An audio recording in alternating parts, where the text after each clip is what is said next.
Hi, I'm Chuck Lebec. I used to be a history teacher. I am a reenactor, and I used to use my reenactment skills to teach world history, bringing history to life for my kids.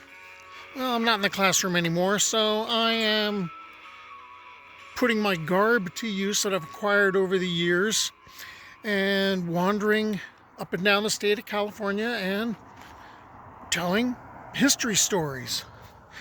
So one of the things that I got into, and I covered like missions, and I covered the careers of different outlaws and lawmen, and I got into ghost towns, and then I kind of stumbled into a story about the Butterfield Overland Mail Stage Line.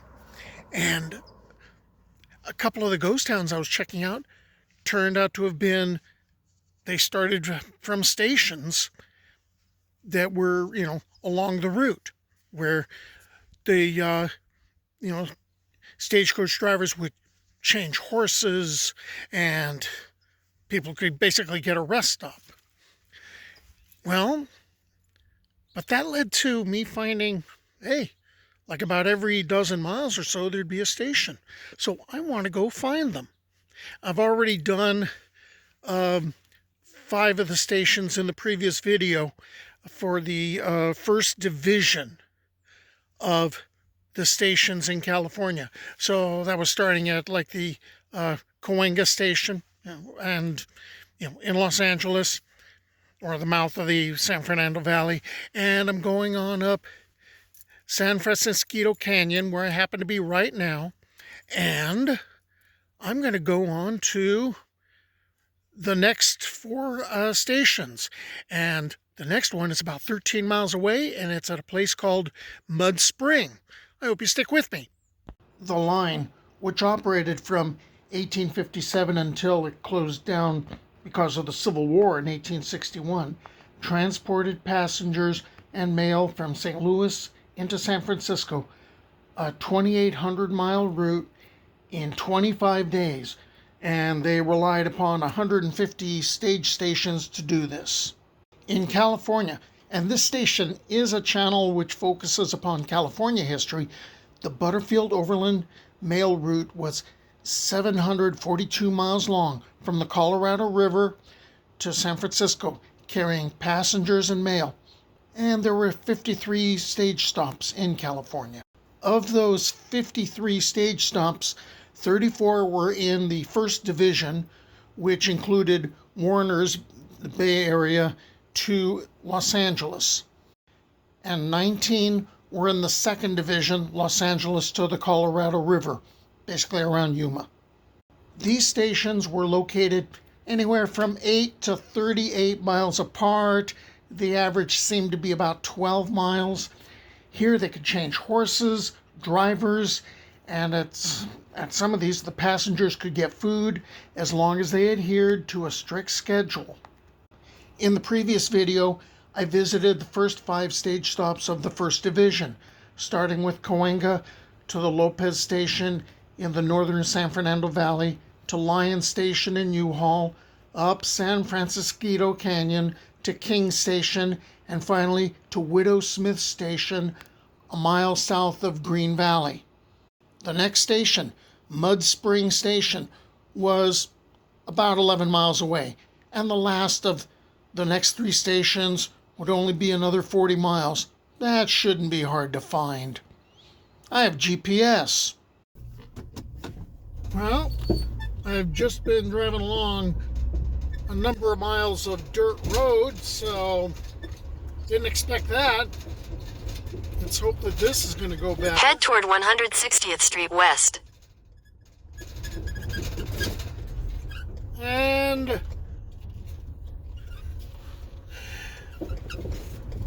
more dirt road. Nice. Oh, here we go. In search of Mud Spring Station. There was pavement, and there's more dirt. Lucky me. Yay! I've got pavement! Woohoo! Okay, 2 weeks have passed now since my GPS took me on the great adventure through the desert.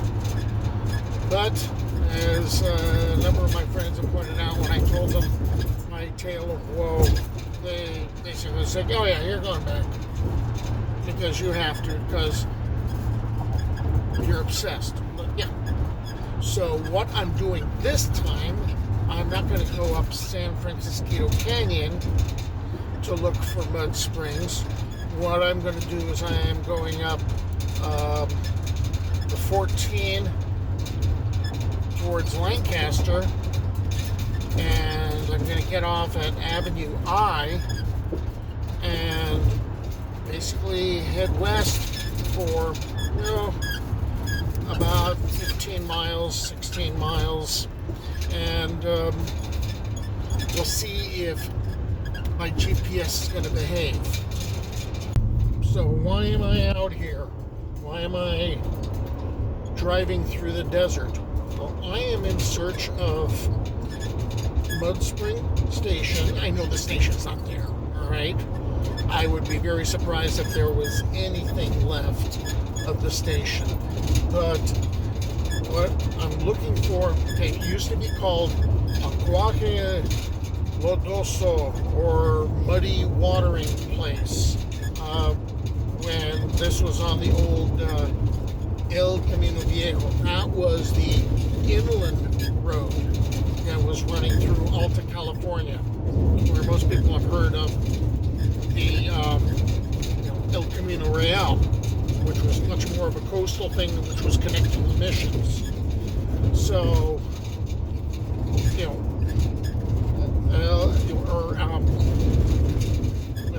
Aguaje Lodoso, okay, it was an aguaje, a watering place.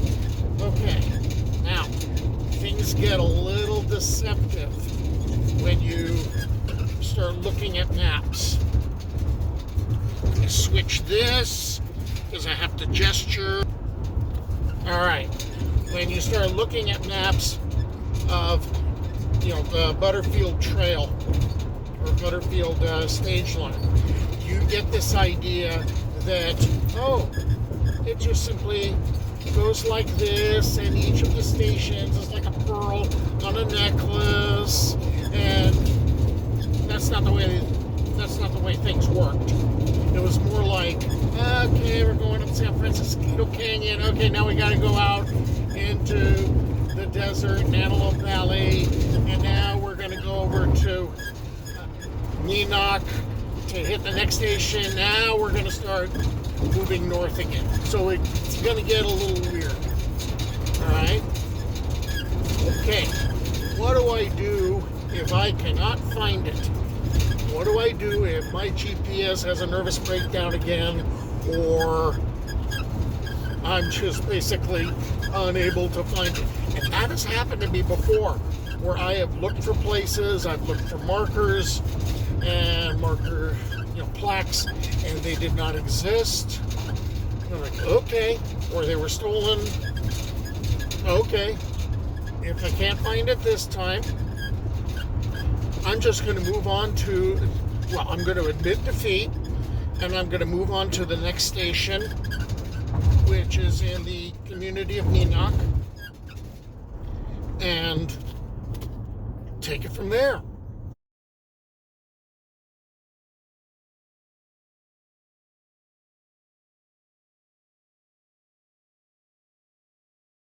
By the way, if you're looking for a map of the old El Camino Viejo, that sucks.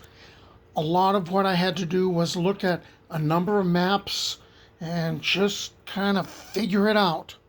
It was also a watering place on the old Tejón Pass Road between the Antelope and San Joaquin Valleys in the 1840s and early 1850s, until that road was replaced by the Stockton-Los Angeles Road, a newer and easier road through Fort Tejon Pass. Later, the Butterfield Overland Mail 1st Division had a station operating at Mud Springs, on the Stockton-Los Angeles Road. A correspondent of the Daily Alta California wrote an account of his travel by stagecoach to Los Angeles from San Francisco. He mentions that the Butterfield Overland Mail 1857, 1861, had a station operating at Mud Springs in 1860. I can't believe I found it. Well, not the spring itself, but where it was located. Okay. Yay me. Okay, so don't confuse this mud spring with a couple of others that are in Southern California. There's one in Imperial County, and there's also one that when I was researching it, I kept getting directed to San Dimas. And yeah, there was one there. You know, and by the way, that plaque's gone too. All right. It's prettier than I expected. But yeah, I didn't expect to find anything except, fencing and, a lot of the plant life around here. Didn't expect those rolling hills over there either. Oh well. Now it's time to turn around and head over to Neenach, which is like 13, 14 miles away, and look for French John Station. Alright, I got in. Now I gotta try to get out of here.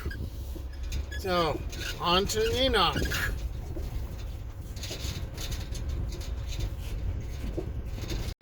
To get to French John Station from Mud Spring, okay, I'm pretending to follow the Butterfield Overland Stage Line route. I'll go along State Route 138 through the town of Neenach, which I'll come back to explaining about Neenach when I get to the Neenach part of the story. The area in the vicinity of the mouth of Cow Springs Creek Canyon, about a mile southwest of today's Neenach School, used to be called Puyutsiwaman in the Kitanemuk language. As part of Camino Viejo, the old road to Los Angeles, the Spanish referred to it as Ojo de la Vaca. I'm sure when Mexico won its independence from Spain, that it was still Ojo de la Vaca. When Americans came to the area, there really wasn't that much of a name change. It became Cow Springs. It was described as, well, the usual type of thing around a watering place. A pleasant camping place with willow trees casting an inviting shade to the weary traveler, with a pure, cold, limpid stream which came bubbling up from its earthen reservoir and went gaily dancing down to the thirsty soil that encompassed it about. There was another name change. Instead of being located on El Camino Viejo, the old road, it was now the Stockton-Los Angeles Road, a southern route to the gold fields during the California Gold Rush because, hey, that's where everyone was going. When the Butterfield Overland Mail route was being established in 1857, stagecoach stops or stations were being built about every dozen miles apart. French John Station, run by John Filburn, would be located 14 miles west of Mud Spring and 14 miles southeast of Reed Station, providing a way station for the stage line, teamsters, and other travelers. It was by the Neenach Elementary School, which was closed in 2001 due to lack of enrollment. Okay, I said we were coming back to Neenach. This brings us to Neenach. The Butterfield line stopped operating in 1861, and that was because of the Civil War, but other stage lines made use of the station for a time. Then Neenach itself was founded as an agricultural settlement in the 1870s by Danish settlers from Neenach, Wisconsin. Okay, you've got a growing community. In 1888, a post office was established with John A. Couvert as the first postmaster, and in September 1905, Christian Clausen was named postmaster. But that old post office, that's the location now for the Grace Chapel of Neenach, formerly Crossroads Community Church on Highway 138. And when I Googled the location of a post office serving Neenach, zip code 93536, I saw that it was served by the Lancaster Post Office. So no post office. Construction of the Los Angeles Aqueduct between 1905 and 1913, which brought water from the distant Owens Valley to the San Fernando Valley, was important to the area.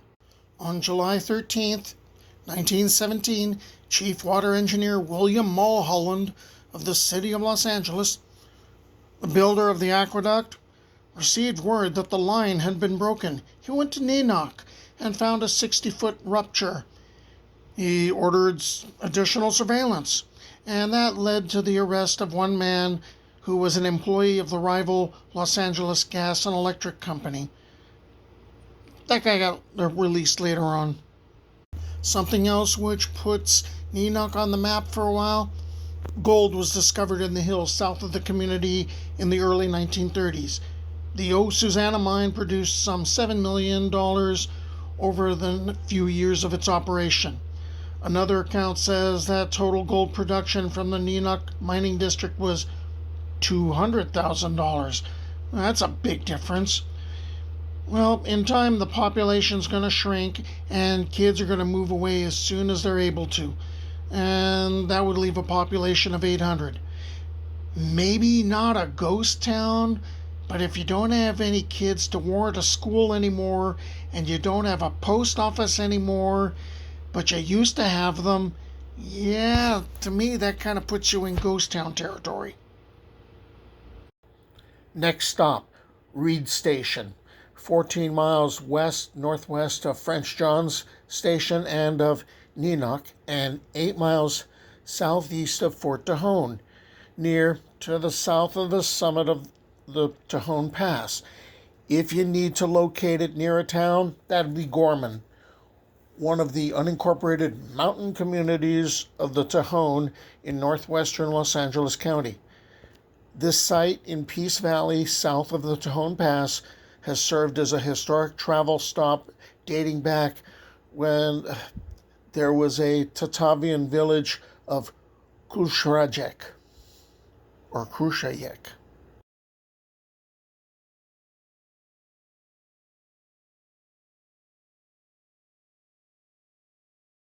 Okay, you can't really talk about what eventually became Gorman and also Fort Tejon without talking about the Mexican land grants.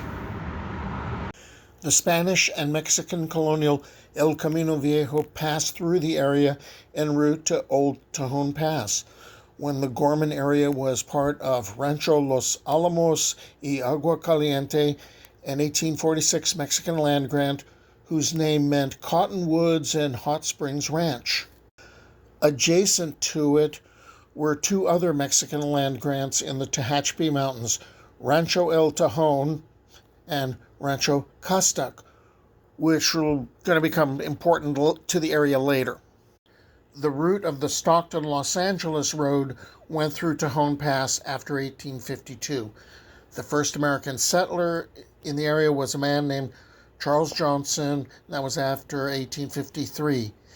There was an account of a Lieutenant Robert S. Williamson, who was part of a transcontinental railroad survey expedition, and he made no mention of any habitations on the east side of the pass, only that there was a good wagon road. That was the Stockton-Los Angeles Road that passed through. Well, so much for driving over to where Reed Station was. That's because of the fires. Well, I don't know if those were fires that got put out that were unintentional or if those were controlled burns. But I can't get there. Ah, well. So, here's what we got. When Charles Johnson passes, his wife will end up running the station. his wife Soledad, his widow. And actually, it starts being referred to as the Widow's Station. So, again, we got kind of a cool name. A man named Reed took up residence next, and calling it Reed's Ranch. Okay, duh. In 1857, a woman was killed on his ranch when the Great Fort Tejon earthquake struck the area and collapsed the roof of his adobe house.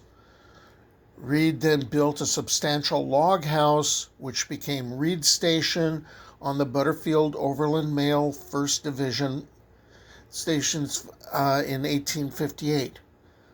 A stop for the postal stagecoach, it was located 8 miles southeast of Fort Tejon, 14 miles west of French John Station. Well, it was supposed to be a brutal haul going from Bakersfield up the Grapevine to Reed Station. The stagecoaches were supposed to, at least from one of the accounts I read, they were supposed to use 6 horses to make that haul. Of course, from what I read, they usually did use 6-horse teams. So, but I know that particular haul going up the Grapevine, I blew my transmission on there once. So anyway, the Butterfield line is going to cease operations in 1861, but the Telegraph stagecoach line and other lines would be continuing to use most of the stations, including Reed's. This is where Edward Beale ends up entering the picture. Now, he's appeared in a number of my videos.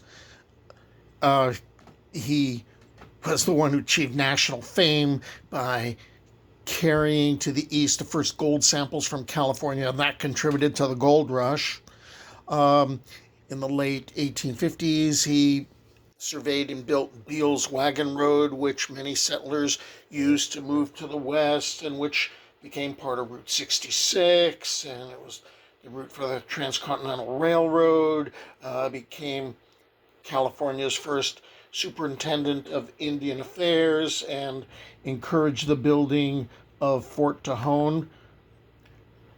Well, in 1865, Beale purchases Rancho Los Alamos y Agua Caliente, and he doesn't stop there.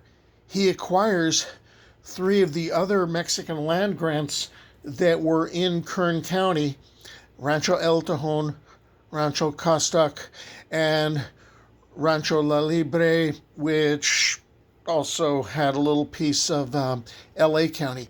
And that was to create the present-day 270,000 acre Tejón Ranch. Aha! A little creativity on my part. Okay, I went around the sign that said road closed, which is back there. Okay, so that building, that's probably where Reed Station once stood. Okay, I'm pretty sure you can hear the freeway in the background. That's, Interstate 5 or the I-5, or as we would say in California, the 5. And it basically passes through Gorman, and I think there's like 75,000 people a day using it. Now, okay, they're using the 5, they're going through Gorman, but apparently Gorman is largely a place to either stop at, gas up, eat, or drive through. Because I believe as of 2005, there are like some 15 residences and probably about that many registered voters. All right, next stop, I'm going to try to get to Fort Tejon, but I saw there was some construction on the freeway, so we'll see if that happens. Okay, if I'm going to talk about Fort Tejon Stagecoach Station, I got to talk about Fort Tejon, at least mention it, but Tejón really deserves its own story, actually more than one. There's Fort Tejon itself, and then there's the story of the Camel Corps, but I'll talk about those in other videos. In the Grapevine Canyon, La Cañada de las Uvas, between the San Emigdio Mountains and Tehachapi Mountains, is Fort Tejon.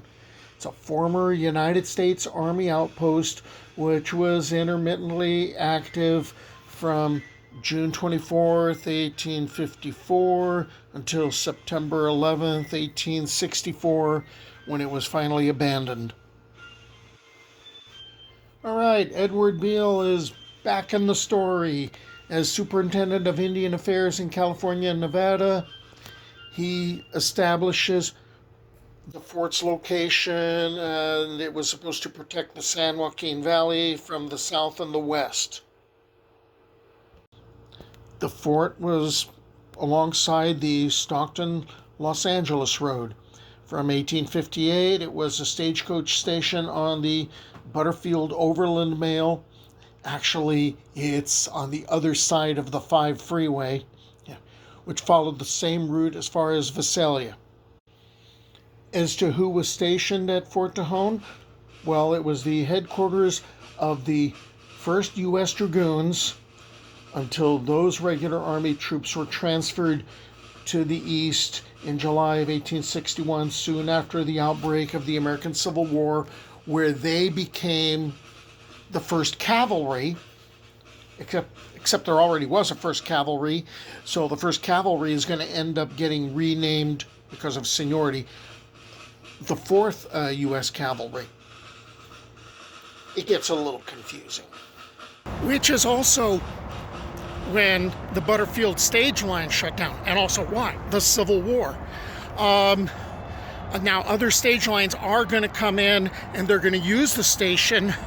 Also, the fort is going to get reoccupied, and this time it's going to be by California volunteers, and they will end up finally abandoning the fort in 1864. Well, that's it for this leg of my journey along the Butterfield stage line. I hope you stick with me.